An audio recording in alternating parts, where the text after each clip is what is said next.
വയറ്റിലെങ്കിലും അമ്മയുടെ സംരക്ഷണത്തിലാണ് 9 മാസം പൂർത്തിയാക്കുന്നവരെയും കുഞ്ഞ്. ഈ കാലഘട്ടത്തിൽ, അതായത് യൂട്രസ് ഭിത്തിയിൽ പറ്റിപ്പിടിച്ച് വളർച്ച ആരംഭിക്കുന്ന ഇംപ്ലാന്റേഷൻ ഘട്ടം മുതൽ കുഞ്ഞ് പുറത്തു വരുന്ന ഘട്ടം വരെയും അമ്മയുടെ ശരീരത്തിനേക്കാൾ കൂടുതൽ മാറ്റം കുഞ്ഞിന് വരുന്നു. വയറ്റിൽ വെച്ച് തന്നെയാണ് വളർച്ചയുടെ പല ഘട്ടങ്ങളും കുഞ്ഞ് പൂർത്തിയാക്കുന്നത്. നാം പലപ്പോഴും ചിന്തിക്കുന്നുണ്ടാവും, നമ്മുടെ വയറ്റിലെ ഈ 9 മാസക്കാലവും കുഞ്ഞ് എന്ത് ചെയ്യുന്നുവെന്ന്, ഇടയ്ക്കുള്ള ചവിട്ടും ഉറക്കവും അല്ലാതെ എന്ത് ചെയ്യുന്നുവെന്ന്. ഇത് മാത്രമൊന്നുമല്ല വയറ്റിൽ കുഞ്ഞാവ ചെയ്യുന്നത്. നമുക്കറിയാത്ത പല കാര്യങ്ങളിലൂടെയും ആക്റ്റീവാണ് വയറ്റിലെ കുഞ്ഞുവാവ. ഇതിനെക്കുറിച്ച് നമുക്കിന്നറിയാം. ഗർഭത്തിന്റെ തുടക്കത്തിലെ മോർണിംഗ് സിക്നസ് പോലുള്ള അവസ്ഥകൾ കഴിഞ്ഞാൽ ഗർഭിണിക്ക് വിശപ്പുണ്ടാകുന്നത് സ്വാഭാവികമാണ്. ഇത് കുഞ്ഞിന്റെ കൂടി വിശപ്പാണ്. അമ്മ കഴിക്കുന്ന എന്തും കുടിക്കുന്ന എന്തും കുഞ്ഞ് രുചിക്കുന്നു. പൊക്കൽ കൊടിയിലൂടെ എല്ലാ ഭക്ഷണങ്ങളും ഇവയിലെ പോഷകങ്ങളും വാവയിലും എത്തുന്നു. രുചിഭേദവും കുഞ്ഞിന് തിരിച്ചറിയാൻ സാധിക്കും. എരിവും മസാല രുചികളും പൊതുവെ കുഞ്ഞ് ഇഷ്ടപ്പെടുന്നില്ല. അതുപോലെ മൂത്രവിസർജനവും അമ്മയുടെ വയറ്റിൽ വെച്ച് തന്നെ നടക്കുന്നു. വയറ്റിലെ വാവയും സങ്കടപ്പെടാറുണ്ട്. അവർക്കും കരച്ചിൽ വരും, കരയും, പ്രത്യേകിച്ചും അവസാന 3 മാസങ്ങളിൽ. ഈ സന്ദർഭത്തിൽ എടുത്ത അൾട്രാസൗണ്ട് സ്കാൻ ചിത്രങ്ങളിലാണ് കുഞ്ഞു വായ തുറന്ന് കരയുന്നത് പോലെയുള്ള തെളിവുകൾ കണ്ടെത്തിയിട്ടുള്ളത്. കണ്ണീർ വരില്ലെങ്കിലും ചുണ്ടുകൾ ഇളക്കുന്നതും കിതയ്ക്കുന്നതും എല്ലാം തന്നെ കുഞ്ഞിന്റെ വികാരക്ഷോഭ അടയാളങ്ങളാണ്. ഇതുപോലെ തന്നെ വയറ്റിലെ വാവയ്ക്ക് ചിരിക്കാനും കഴിയും.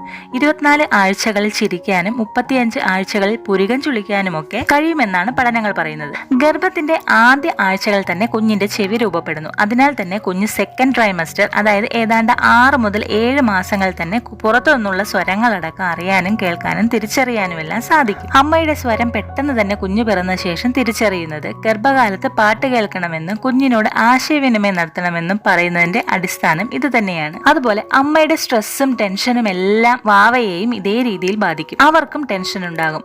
അമ്മയുടെ സങ്കടം കുഞ്ഞിനെയും സങ്കടപ്പെടുത്തും. അമ്മ കരഞ്ഞാൽ വാവയും കരയും. അമ്മയുടെ നെഗറ്റീവ് ചിന്തകൾ വരുമ്പോൾ കുഞ്ഞ് അസ്വസ്ഥരാകുമെന്നും ഇവർ കൈ കൊണ്ട് മുഖം മറയ്ക്കുമെന്നുമെല്ലാം പഠനങ്ങൾ വെളിപ്പെടുത്തുന്നു. ഇത്തരം കാര്യങ്ങൾ ഉള്ളത് കൊണ്ട് തന്നെയാണ് ഗർഭകാലത്ത് അമ്മ സന്തോഷവതിയായിരിക്കണമെന്നും പോസിറ്റീവായ ചിന്തകൾ മാത്രമേ പാടുള്ളൂവെന്നും പറയുന്നത്. അതുപോലെ വയറ്റിൽ വെച്ച് കേൾപ്പിക്കുന്ന പാട്ടുകൾ കുഞ്ഞ് കേൾക്കുന്നു. പുറത്തു വരുമ്പോൾ ഇതേ പാട്ട് വേഗം തിരിച്ചറിയുകയും ചെയ്യുന്നു. ഇനി വയറ്റിലെ കുഞ്ഞ് ഉറങ്ങുന്ന സമയത്തല്ലാതെ ബാക്കി സമയത്ത് ചലിച്ചുകൊണ്ടിരിക്കുന്നു. ഇവർ കൈകാലുകൾ ഉയർത്തുകയും കാൽ വെച്ച് ചവിട്ടുകയും എല്ലാം ചെയ്യുന്നു. ശരീരം സ്ട്രെച്ച് ചെയ്യുകയും മറ്റും ചെയ്യുന്നു. വയറ്റിനുള്ളിലാണെങ്കിലും കടുത്ത പ്രകാശം കുഞ്ഞ് ഇഷ്ടപ്പെടുന്നില്ല. വയറ്റിൽ ടോർച്ചോ മറ്റോ അടിച്ചാൽ കുഞ്ഞ് അനങ്ങും എന്ന് പറയാറുണ്ട്. ഇത് അനിഷ്ടം പ്രകടിപ്പിക്കുന്ന വഴിയാണ്. കാരണം വയറ്റിൽ ഏൽപ്പിക്കുന്ന മൂർച്ചയുള്ള പ്രകാശം കുഞ്ഞിന് അസ്വസ്ഥത തന്നെയാണ്. ഈ ലൈറ്റിന്റെ സമയത്ത് കുഞ്ഞ് ചലിക്കുന്നെങ്കിൽ ഇതിന് കാരണം അനിഷ്ടമാണ്. ഇഷ്ടമല്ലെന്ന് തിരിച്ചറിയുക. എന്നാൽ കുഞ്ഞിന്റെ ചലനം തിരിച്ചറിയാൻ സാധിക്കുന്ന ഒരു വഴി കൂടിയാണിത്. ഗർഭിണികളായ സ്ത്രീകൾ ശ്രദ്ധിക്കേണ്ടത്, നമ്മുടെ വയറ്റിനുള്ളിൽ കിടക്കുന്ന കുഞ്ഞുങ്ങൾ നമ്മുടെ ഓരോ ശബ്ദത്തിനും നമ്മുടെ ഓരോ ഇമോഷൻസിനും നമ്മുടെ വികാരങ്ങളോടും എല്ലാം പ്രതികരിക്കും. നമ്മൾ കാണുന്നതും കേൾക്കുന്നതുമായ എല്ലാ കാര്യങ്ങളും കുഞ്ഞും കാണുന്നുണ്ട്, കേൾക്കുന്നുണ്ട്. അതുപോലെ നമ്മൾ ഇടപെടുന്ന ചുറ്റുപാടുകളുമായും അവരും ഇടപെടുന്നുണ്ട്. അതുകൊണ്ട് കുഞ്ഞ് വയറ്റിലായിരിക്കുമ്പോൾ തന്നെ നമ്മൾ അവരുമായിട്ട് നല്ലൊരു ബോണ്ടിങ് ഉണ്ടാക്കിയെടുക്കണം.